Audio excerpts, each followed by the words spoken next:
January 19th, 2026. So I got lots of tweets for you today to go through.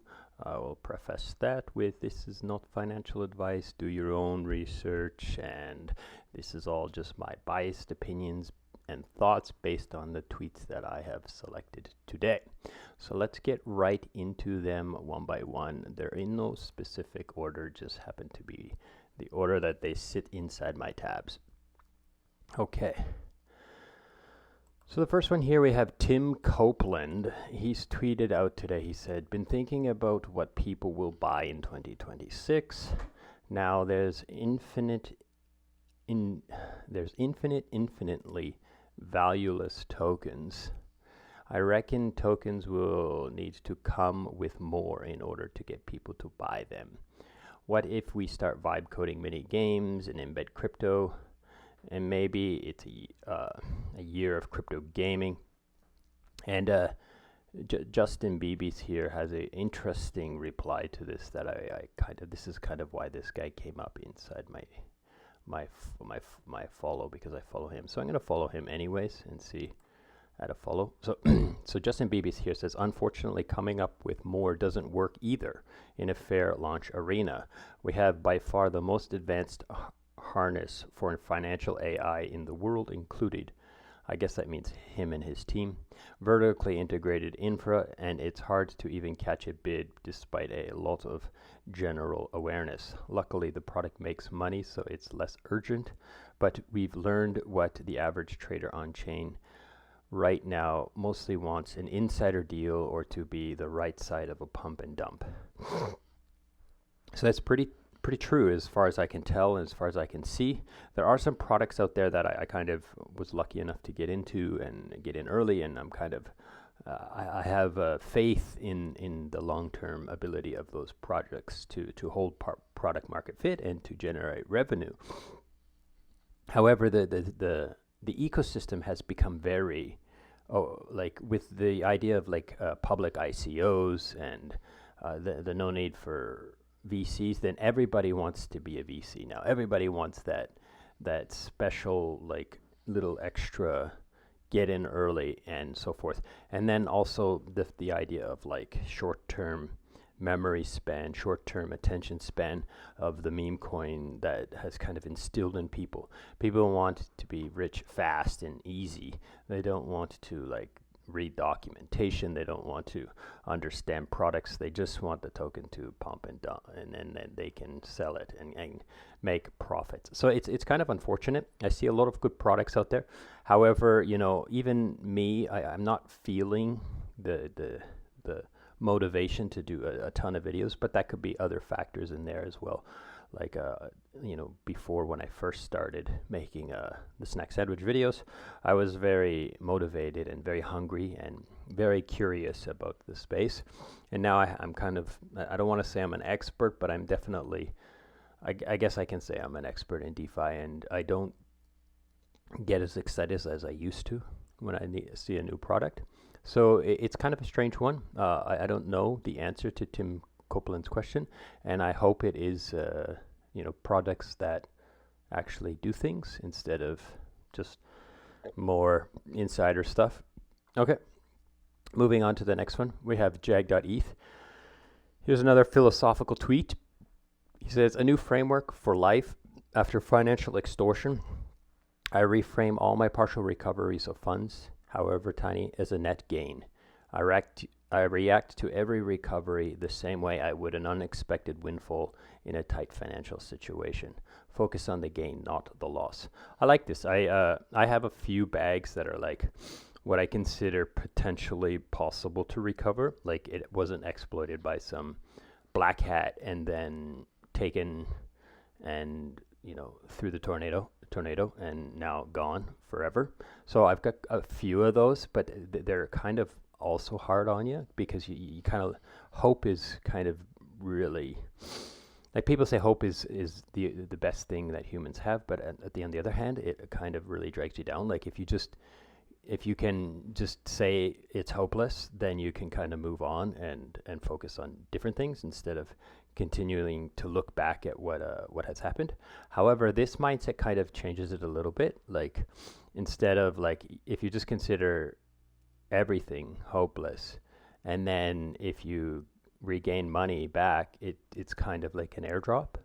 Now I don't know. I'm not. You have to think about taxes on that as well. Like maybe the tax consideration is quite different than what Jag is saying here. But I kind of like this philosophical idea. Okay, so let's moving on to the next one. Here we have Sky Ecosystem posting about two projects, one called DeFi Saver and the other called Summerfi. So let's read what it says here, and then I'll kind of talk a little bit about this idea. So Summerfi Pro, which has provided interface access to Sky Protocol features, including legacy vaults, Sky savings rate, and other protocols. Other protocol functions will be shutting down on February 12, 2026.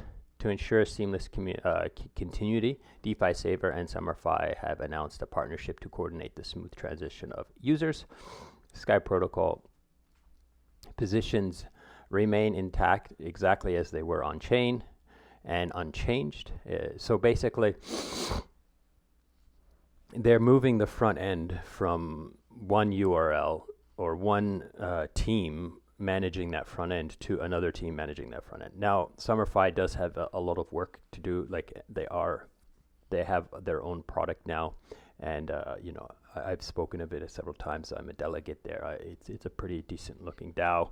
I'm enjoying my time there with them just simply as a delegate and a participant in the DAO.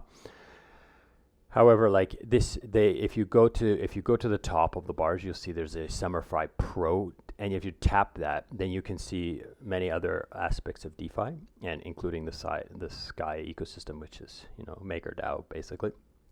So Summerfi is closing down their front end, and if you want to access your positions on Sky ecosystem, then you can use DeFi Saver now. Now, DeFi Saver is a fantastic app as well. It's basically a front end for a whole bunch of DeFi projects, and they have like an integrated wallet system as well that you can elect to use or not. You can use your normal wallet, but you can give them like kind of like a smart contract wallet that allows them to bulk up like transactions and kind of do things as a bulked up, like like a kind of like what you'd say like a bin, like a shopping cart type thing, where you would like say, I want to deposit here, I want to borrow these assets, and then I want to put these assets there, and then it would kind of build up the transaction inside the smart contract wallet, and then kind of do that. So you can have this smart wallet feature if you want on DeFi Saver, but if you just want to use regular stuff, you can. And there's a lot of projects in there. Like I've used it quite a bit. Let me kind of open it up and see what what I can find. So if I go to DeFi Saver, like I'll just kind of quickly open it up and list some of the projects that you can see. So there's Aave, Compound Maker, Spark, Fluid, Morpho, Liquidity version 2, Sky, CRV, USD, Llamaland, Liquidity version 1, Euler. So as you can see, there's quite a few protocols that they've integrated that you can kind of work with. You can kind of move your positions between them and manage your positions on this DeFi Saver app. I think it's worth checking out. It's interesting. Okay, let's move on to the next tweet. In the next tweet, we have one from MegaETH. So it says, MegaETH global stress test, 11 billion transactions in 7 days. On January 22nd, we're opening mainnet to users for several latency-sensitive apps while the chain is under intense sustained load. Ultra-low fees, real-time transactions, public mainnet in the days that follow. So it looks like they're getting there. Like it looks like maybe around January, in the next week, we're going to have a MegaETH open, and it's going to start being an actual, no longer a testnet, an actual live mainnet. That's what it looks like based on what I've just read. I don't know exactly. Perhaps I have to do a little bit deeper, but there is a lot of hype. It's kind of died down a little bit, but there's a lot of people, owed airdrop tokens and this kind of stuff. And then I hope that, like if they were able to do 11 billion transactions in the last 7 days, I hope those are actual people doing them and not just like it's most likely a bunch of bots just hammering the crap out of it to see if it breaks, but 11 billion transactions in 7 days is quite a bit. So think about that. So I just wanted to mention that, this timeline that they have tweeted about. Okay. Moving on, we have KateXBT.HL. Now she's talking a little bit about Jump token. She seems to be, I don't really know. Looks like she's a Hyperliquid follower or lover, but here she is kind of talking about the Jump token on Solana. Okay, so it says your coin is down, same on the daily, and lost the Rangers elite market cap today. Not much of a reason for Jupiter to exist either. I think she's talking about the token. There's no staking rewards. Jupiter Reddit mods have been paid third world country yearly salaries monthly, and that's a good thing. What's your point? Laughing my ass off. So she's basically she's being quite negative in the way she's saying this, but what she's saying is true. Like if you can't stake the Jump token and get a share of the fees or all of the fees, like not you wouldn't get all of them, but I mean like if all the fees are not being sent to staked Jump tokens, then what is the Jump token even doing? Like it's being run by a team. It's not a DAO. There's no voting rewards. If there's no staking rewards, what is the utility of this token? And it has a market cap of $600 million. So this is kind of something that I kind of hate about crypto, is that like it just keeps getting worse and worse. Like these projects, like Jump is a successful project, don't get me wrong. There's a lot of users, there's a good amount of TVL. As far as I know, I'd have to double check what it actually says.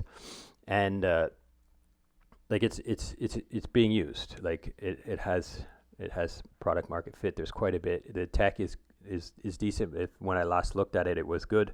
I don't use Solana, so I don't use Jump either, really. But so it is a good product.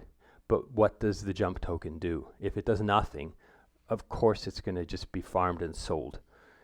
Like it needs to have utility, and it coming from a project that like a team that is actually a team and actually actual devs, they should understand this. Like they should use the logic. But greed takes over, and Jump, they were able. It's basically a fundraising token. Like the team, the treasury or what have you, they must have some allocations that nobody knows about, and they're selling them. So if you buy Jump token, then you're basically giving your money to whoever wants to sell it, right? And that's pretty much how all tokens are. However, but if there is utility, then there's a reason to buy it, not just this thing's gonna hype, or like these guys are great. Like there needs to be don't think about the people, and that's kind of like what plagues our ecosystem, especially Solana, is like everybody doesn't care about what the token does. They just care about who's talking about it. And if someone's talking about it, then it's going to pump, and because lots of people are going to buy it, and then you'll be able to make money. So like, I don't know. So there's Kate retweeting somebody who's kind of talking about, I don't know, the Ranger and stuff like that. Let's move on. Let's move on to some little more positive stuff. Okay, so here we have Jordy again. So Jordy's great. Jordy, so it says static liquidity is dead capital. When price moves in an AMA, your money usually gets left behind. Uniswap requires you to be an active manager, so if you sleep, you lose efficiency. Enter Curve Finance's FX swap and the concept of refueling.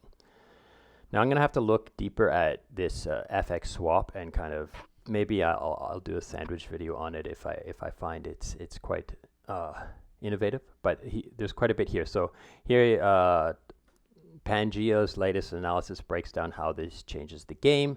Instead of manual adjustments, the protocol accumulates a portion of the fees to automatically relocate liquidity. It follows the price in a kind of democratized market maker. Comparison with Uniswap and Curve, even with extra hoops via CRV. Whales for swaps, Curve gives you better execution 80% of the time. Retail swaps still favor Uniswap due to the low fees. There's a bit more. He's got more in here. He's talking a lot more, but I kind of want to give some thoughts and just kind of move on. And that is, there are many kinds of liquidity provision now. There are many options. Okay, so people enjoy concentrated liquidity for different reasons. Concentrated liquidity is quite valuable and popular. One, because it produces what they think is more fees, right? So their capital becomes a little more efficient because it's not spread across affinity. It's spread across the ranges. Now you have to be intelligent with your range depth, your range width, if you will, so that you don't have to constantly rebalance. Because if you're rebalancing very, very often, you're losing money to the rebalancing of buying high and selling low, basically, slightly, right? So you have to be careful about that. Now, what this is saying, which is based on Jordy's description, I don't know, I have to look at it deeper, is that instead of the fees being thrown into like a bucket and then you claim them, the fees are being thrown into a bucket and then the fees are being used to rebalance that concentrated liquidity. That's what I'm reading from this. I do have to look deeper and find out what this is all about. The way I personally get around this idea of like capital being dead or unutilized capital is I like to provide liquidity to interest-bearing coins. So both, interest-bearing volatile assets and interest-bearing stable coins. So I've done a few tweets on these, and I'll kind of there's one of my tweets in here that I'll talk about it again. But yeah, this is how I do it. So I don't mind if my assets are not being traded because they're interest-bearing coins. So they are incurring some APY.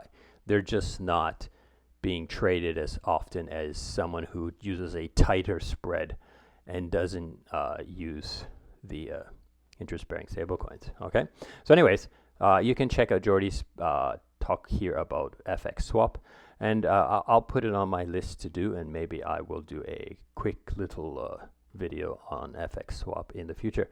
And I might have already even done one I don't know. I've got too many videos. Moving on. Here we have Galileo. Okay, Galileo's tweet is a little bit bleak, but let's read what he says here. Okay, so received some very bad news. One of my closest people in my life sadly passed away. Please take this as a reminder to take care of the people around you. Tell them that you love them while you still can. I feel like I did, and I know she's at peace now. One thing she taught me, and something I want to share, is being is more than having. Okay?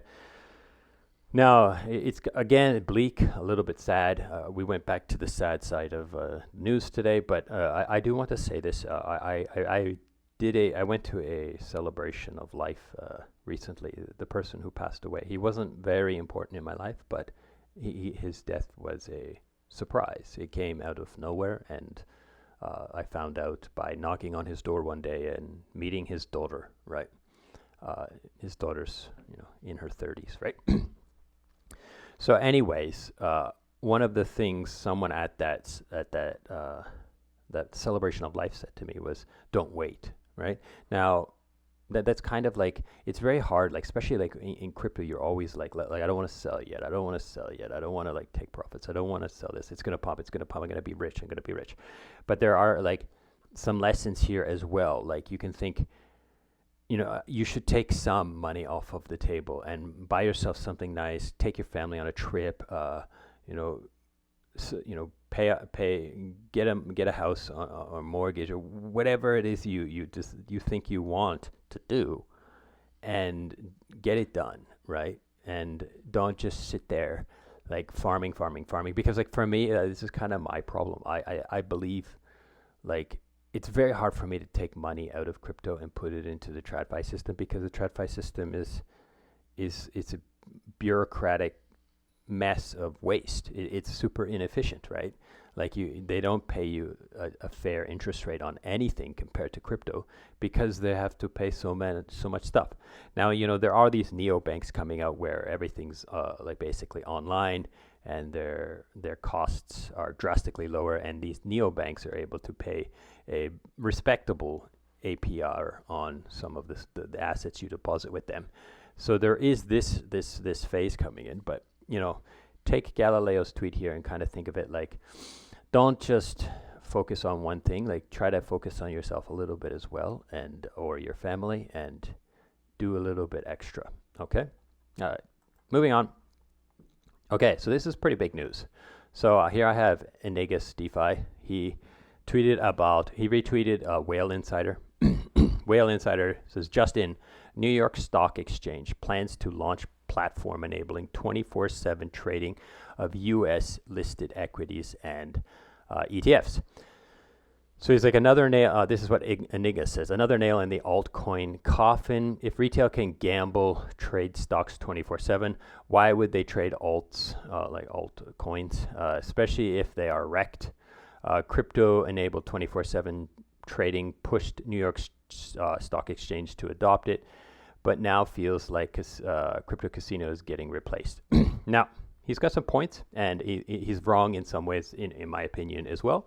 First of all, I'll talk about how he's wrong, and then I'll agree with him. So first of all, crypto is permissionless and global. The New York Stock Exchange is not. If you want to trade on the New York Stock Exchange, you need to KYC. You need to set up your bank. You need to get a broker. You need to pay these middlemen. It's not as efficient. And I'm pretty sure there's still going to be like institutional front running, like the way it has been for all this time, where, the institution, like the way it is now, the institutions can trade before retail. So they can come in, they can move the market, they can sell, they can buy, and then it opens for retail. And then they can trade the back end as well, which is completely ludicrous, which is completely unfair. But I'm sure they will figure out some way to continue to give a power of that nature to those institutions, because they believe it's safer. They believe it's the institutions should have that privilege because they are trading large amounts, and they don't. But I don't think like if it's 24/7, that doesn't mean retail is going to have 24/7 trading. Or maybe it'll be simply like your swap or your transaction will sit in some sort of mempool, and the institutions can front run you. It could be simple as that. Now, that does happen in crypto as well, especially to some extent. Sophisticated players are front running, sandwich tacking, and doing this kind of stuff to people. But that's kind of why I think he's wrong. Now, however, why I think he's right is crypto is all the tokens in crypto, almost none of them are actually providing you investment opportunities to real world companies that are actually producing material objects, right? Like, you can trade like Tesla derivatives, but you can't really buy and sell real Tesla stock. Now, it's coming to the point where yes, you can. So you can buy some stocks, and those stocks are then purchased from the stock exchange and are backing your tokens, right? So there is this, right? But it's not really the same as like if you go to the stock exchange and you're buying stocks, then you're definitely buying and trading a real company that is producing material objects in the real world.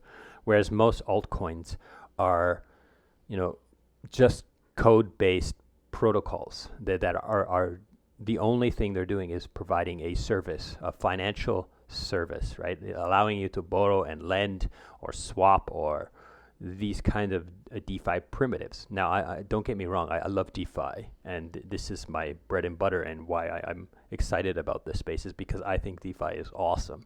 But I can't I can't really buy into a company in DeFi because DeFi is global, and if you want to buy the stock of a company, then you're closing yourself down usually into a individual country for the most part. Of course, you got Google, which is everywhere, and Apple and all this kind of stuff. Like they have factories and they're producing things everywhere. Now, yeah, so I don't know. Like I think Ignis is kind of looking at only the bad and not so much the good as well. But he is right. I'm not saying he's wrong. He's just only focusing on the bad instead of also focusing on the good of crypto as well. Anyhow, let's move on. Those are some of my thoughts there. Okay, so I did a video recently. This is Ceazor, me, tweeting out a video. Yesterday, I did a video on Yield Basis's new Vault idea. This is not live. This is kind of like an idea that they have, and they're trying to instill it or put it out and so forth. So it's the code is being checked and stuff like that. I believe it's under audit. I'm not sure. I'd have to double check, right? But anyways, you can watch my video. I do explain it. If you don't want to watch it and you just want a quick little idea, the problem that this Vault is solving is that Yield Basis has there's such an appetite for depositing into Yield Basis. However, there's a restricted growth. They cannot just open up the floodgates and let as much money in because it requires some trading through CRV USD. So what this Vault will do is it'll allow people to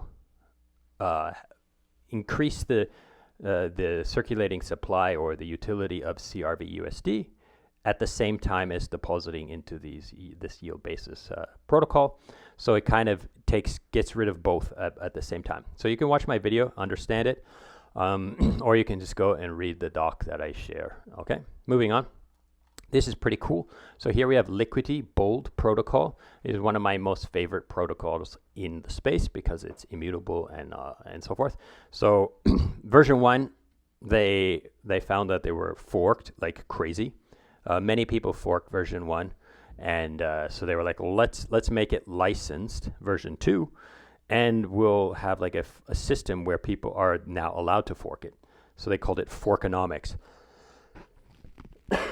So the first major windfall of this Forkonomics design is here. So there is a protocol, a fork on Flare networks called Enos Global, Enosis Global, and $850,000 will be, of tokens will be dropped to Liquidity version 2 users. So if you are using Liquidity, Bold stablecoin, if you minted it and you put it in the stability pools, or you're providing liquidity on any of the exchanges like Curve, right?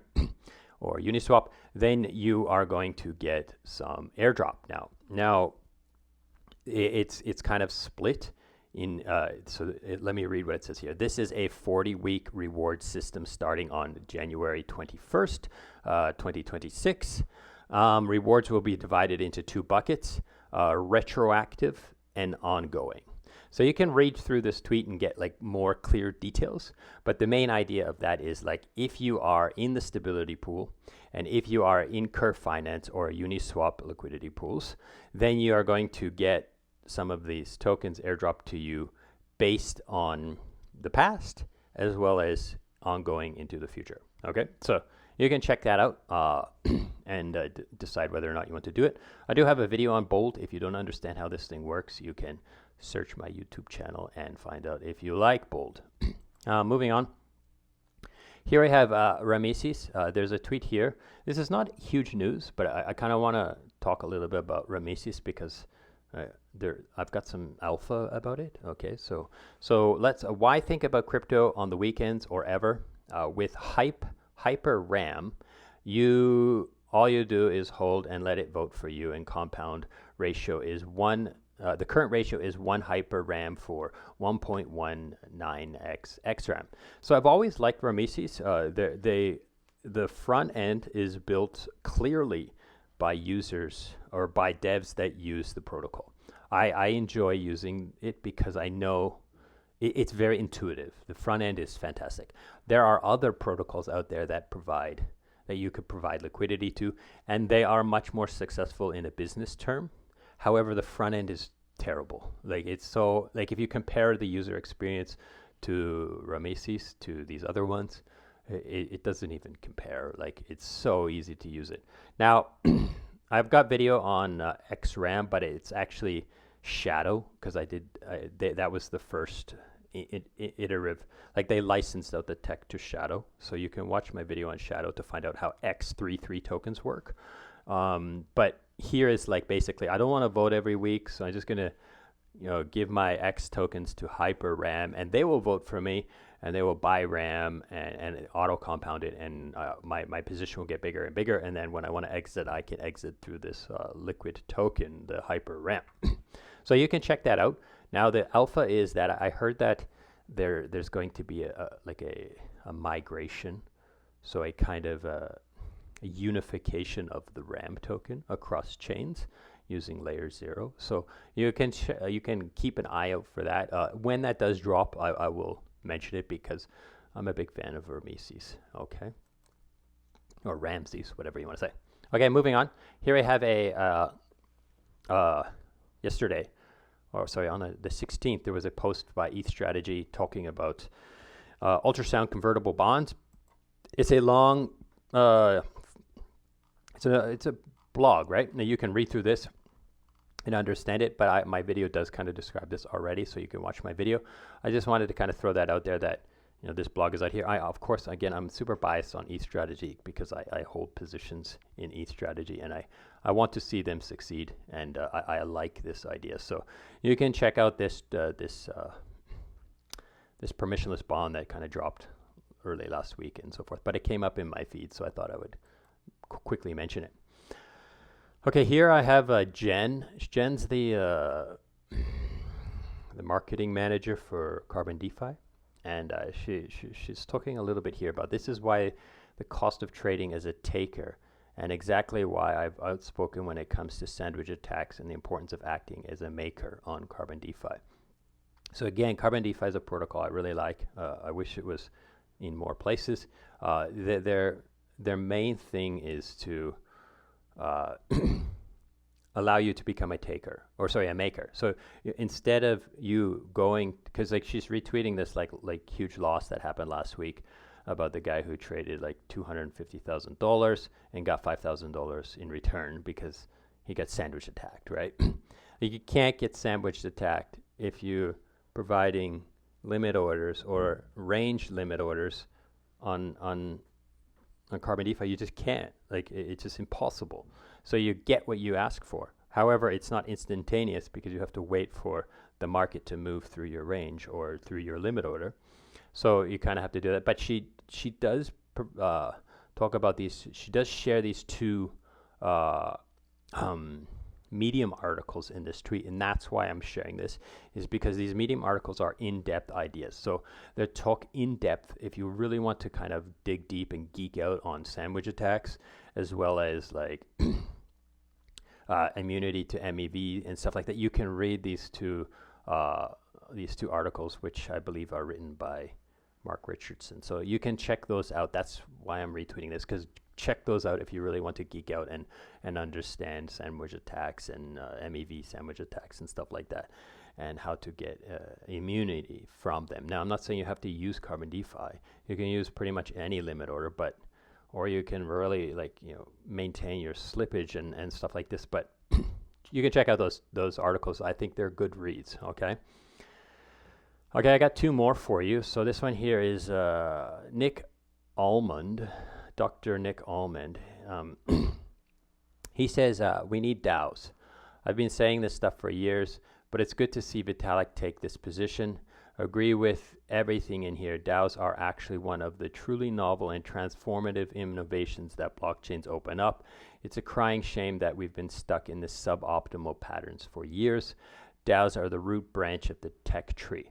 Now, I don't want to read through his whole tweet, but I agree with him. I think DAOs are fantastic because they have so many benefits. Now, the reason why DAOs have been falling short is because of on-chain voting. So on-chain execution DAOs, and this is where people have been huge protocols have been exploited because they have automatic execution on chain of DAO voting, which kind of gets like people, because then exploiters they buy up a massive amount of voting power, and then they vote something into effect, and then they execute it. And we've seen this time and time again. The biggest one I can remember is the bean money, which was a fantastic, like big brain I don't want to call it algorithmic stablecoin, but we'll call it that for simplicity's sake. It was like this. It was awesome. It was so cool, but they got exploited through on-chain governance. Okay, so that's kind of what kind of knocked the DAO down. And then DAOs are pretty slow sometimes. Like they want to get something done, they have to like propose it, they discuss it, and then vote for it, and then execute it instead of just getting it done and executing it. And people are not patient in crypto right now. They want instant execution. They want constant like upgrades and new tech and shipping, the devs shipping. So they we've kind of thrown DAOs under the bus. However, what DAOs do is they provide many eyes watching. So for like safety parameters that are adjustable, DAOs are fantastic. Like Aave, listing a new asset as collateral. If you have 3 guys assessing it, or you have 300 guys assessing it, which is better? Of course, 300 guys assessing it, right? Second thing is it gives utility to tokens it gives meaning. Like the token has meaning. If it's a governance token, but there's no DAO, then what's the point, right? It's pointless, right?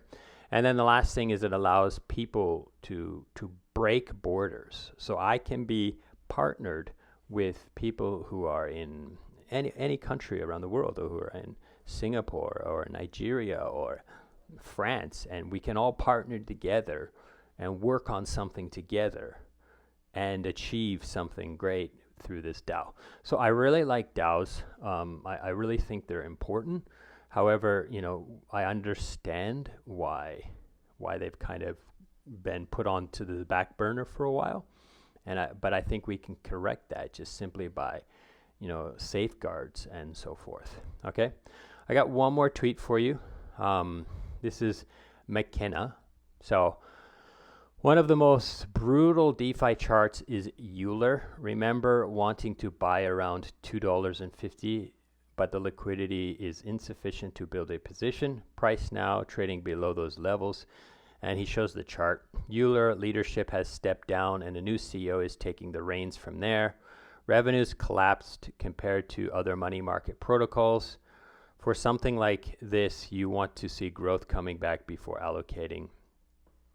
And then he also does Maple. He compares it to Maple's chart. And then Ignis says the same thing about Fluid. And he shows the Fluid chart. Now, like what Fluid is doing different is they don't have a new CEO. Revenues aren't collapsing. TVL is not collapsing. However, Fluid has almost no utility as far as I remember. They might have added some, but when I last checked, it does nothing. So you can trade it, and that's it. So it goes back to what I was talking about with Jump today, and Euler as well. I don't know. I'd have to look, but as far as I can recall, it doesn't really have utility. You might be able to stake it for a share of the fees, but it's definitely these two systems were not built around the token. The token wasn't integrated into the design of the system. The system was produced, deployed, found market fit, and then the token was kind of a second thought, an afterthought, and that's unfortunate. This kind of saddens me. Whereas if you compare it to like something else I talked about today, Liquidity. Liquidity is a good example. Liquidity's token is integrated into the system. It's immutably fed your share of the fees. So Yeah. So those are your two choices if you want to produce an asset. And it kind of the whole theme of today is like, what are people going to buy? What do people want? Like, are like the stock exchange is going to take over. So if you're going to build something and you're going to tokenize it, you better find a way to make that token actually an integral part of your system and give it utility and give it revenue. Like that's the main selling point of Aerodrome and Velodrome, is that the token is an integral part of the system, and all of the fees 100% go to the token holders. So there's no like, oh, team share, like the team have their own tokens. I am told that they didn't get any allocation, and I believe them. So they accumulated their own tokens. But so yeah, so that's kind of, I think, the theme of today's is build a protocol. You want a token, make sure the token is part of the system. Okay? So now I'm not trying to say Euler's bad, and I'm not trying to say Fluid's bad. I use both of them, and especially Fluid. It's fantastic. It's super innovative. It's super good stuff. But the token itself is kind of an afterthought. Okay? So anyhow, that's it for today. I hope this has been interesting and useful. Thank you so much for listening, and goodbye.